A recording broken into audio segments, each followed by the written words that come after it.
నన్ను చేసుకోవటానికి ఈ అమ్మాయికి ఏమిటి అర్హత అని అడుగుతావు. నువ్వు అడగకుండా చేసుకో. నాకున్న అర్హత ఏమిటో తెలుసా?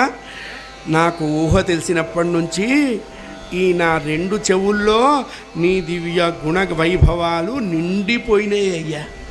ఈ చెవుల్లో ఇంకా వేరే మాటలు దొరబడలా, వేరే వాక్యాలు వినపడలా.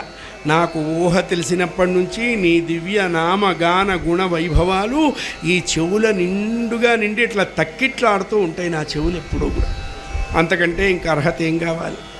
పోనీ ఈ కళ్ళకి అర్హత ఏమిటని అడుగుతావా? ఈ కళ్ళు నాకు ఊహ వచ్చి నేను రెప్పలు వేయటం మొదలుపెట్టినప్పటి నుంచి నీ యొక్క దివ్య సౌందర్యాన్ని చూడటం కోసమే పరితపించా ఈ కళ్ళు.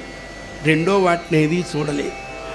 ఈ నాలుకకి మాటలు రావటం మొదలుపెట్టినప్పటి నుంచి సహజంగా అమ్మ, నాన్న, అత్త, తాత, ఇంకా ముదిరి